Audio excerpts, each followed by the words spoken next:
সাল্লাল্লাহু আলাইহি ওয়াসাল্লাম বলেন, ও যুবক, বলো তুমি কি এমন গুনাহ করেছো যেটা তুমি আমার কাছে বলতে পারো না?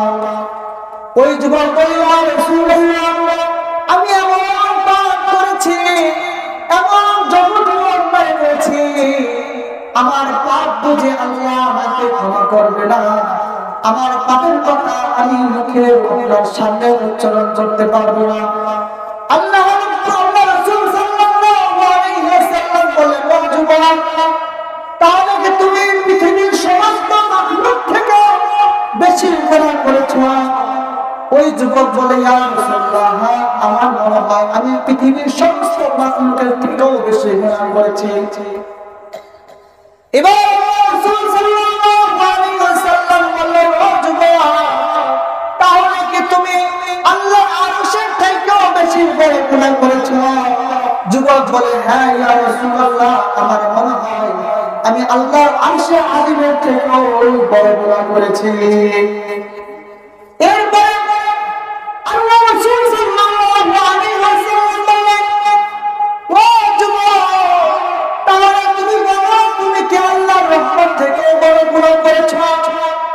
এবার যুবক বলে, ইয়া রাসূলুল্লাহ, আমার মনে হয় যে আমি আল্লাহর রহমত থেকে বড় গুনাহ করে ফেলেছি। এবার আল্লাহ রাসূল বলেন, ও সাহাবী, তাহলে আমি বুঝেছি তুমি মনে হয় মানুষ হত্যা করেছো।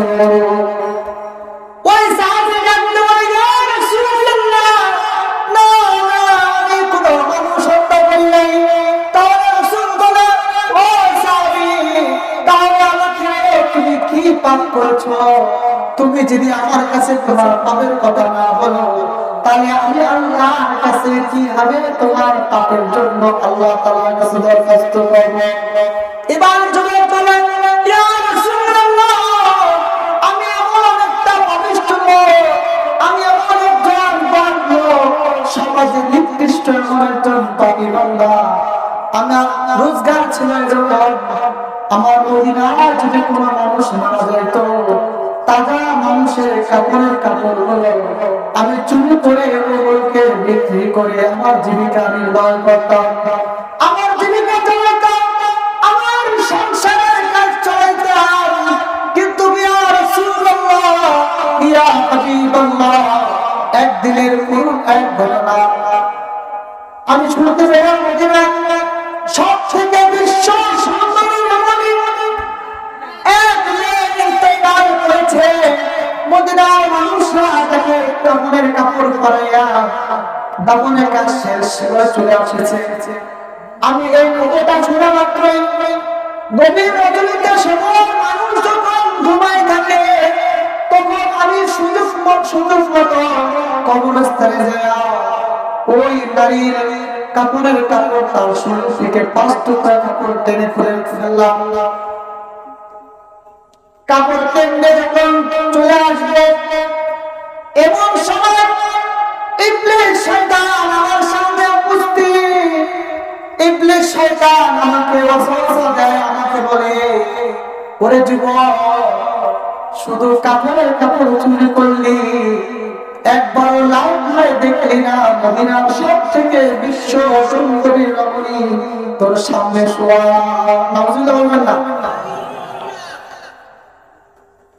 বিশ্ব সুন্দরী রমণী তোর সামনে শোয়া, তোর যে অবস্থা, এরকম সুন্দর নারী আর পশ্চিম কালে পাবি না।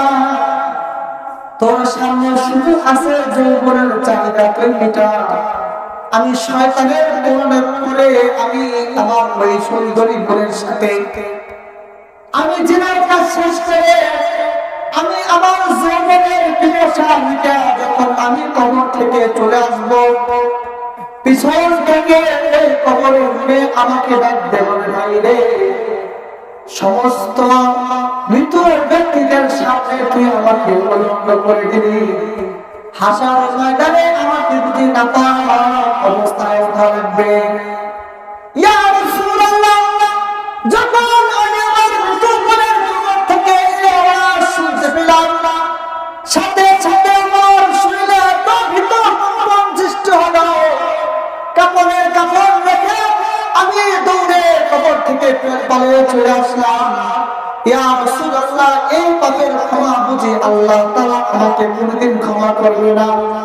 ইয়া রাসূলুল্লাহ, আমি এত বড় পাপ করেছি, এই পাপের ক্ষমা আল্লাহ আমাকে কোনদিন করবে না।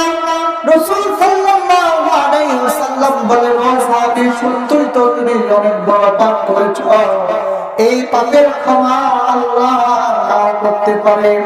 চাবি চালাক ছিল, চাবি জানে যে আল্লাহ রাসূল যে দোয়া করবে আল্লাহ তাআলা সাথে সাথে সেই দোয়াকে কবুল করবে। এই জন্য আল্লাহর কাছে বলার আগে ওই সাহাবী সেখান থেকে চলে আসলেন। একদিন আর 2 দিন নয়, পুরো 40 দিন পর আল্লাহ তাআলার কাছে আল্লাহ তাআলা জিবরাইল আলাইহিস সালামকে পাঠিয়ে দিলেন।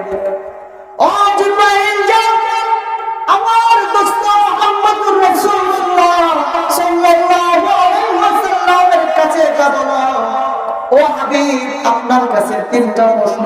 কয়টা প্রশ্ন? সবাই বলেন। জিবরাইল আলাইহিস সালাম বললেন, ইয়া রাসূলুল্লাহ, আল্লাহ রাব্বুল আলামিন আপনাকে 3টা প্রশ্ন করেছে।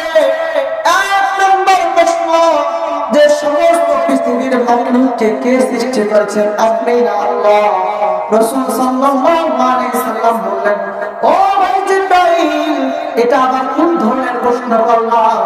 আল্লাহ তো तमाम পৃথিবীর মানুষ আল্লাহ সৃষ্টি করেছেন এবং আমি মুহাম্মদুর রাসূলুল্লাহ সাল্লাল্লাহু আলাইহি সাল্লামকে আল্লাহ তাআলা সৃষ্টি করেছেন।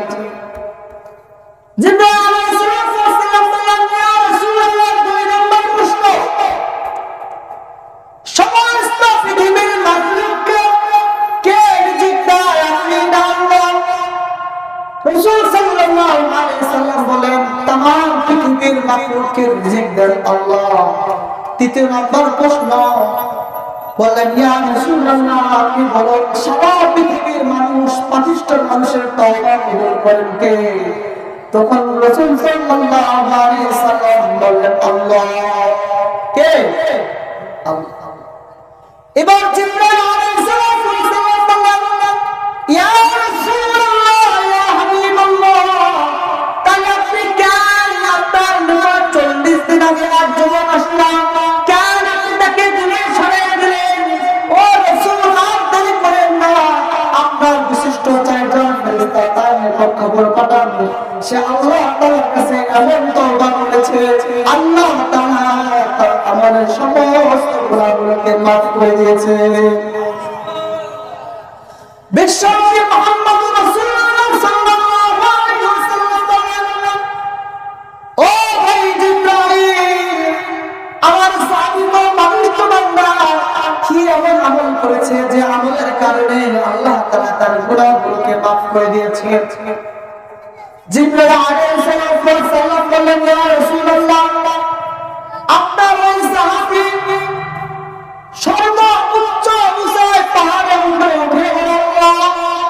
পৃথিবীর সবথেকে উঁচু স্থানে তোমার নিকটবর্তী আছি, এর থেকে নিকটবর্তী যাওয়া আমার পক্ষে সম্ভব না। আল্লাহ, তুমি যদি আমাকে মাফ না করো, কে আমাকে মাফ করবে? আল্লাহ, তুমি আমাকে মাফ করে দাও। এই বলে কান্না করতে করতে করতে করতে চোখের পানি এক পর্যায়ে শেষ। তারপর চোখ দিয়ে পানি বদলে রক্ত বের হয়, আর এই রক্ত জমিনে পড়ে। এই দৃশ্য যখন আল্লাহ তাআলা দেখে, সাথে সাথে আল্লাহ তাআলা আমাকে আপনার দরবারে পাঠিয়ে দিয়েছেন। সুবহানাল্লাহ, বাড়তে যাবে। তো এই জন্য আমাদের তওবা দরকার আছে না নাই? আমাদের জীবনে গুনাহ আছে না নাই? আমাদের তওবা দরকার আছে না? ইনশাআল্লাহ আল্লাহ তাআলা আমাদেরকে বেশি বেশি তওবা করার তৌফিক দান করুন। সবাই বলেন আমিন। ওয়া আখিরু দাওয়ানা আলহামদুলিল্লাহি রাব্বিল আলামিন।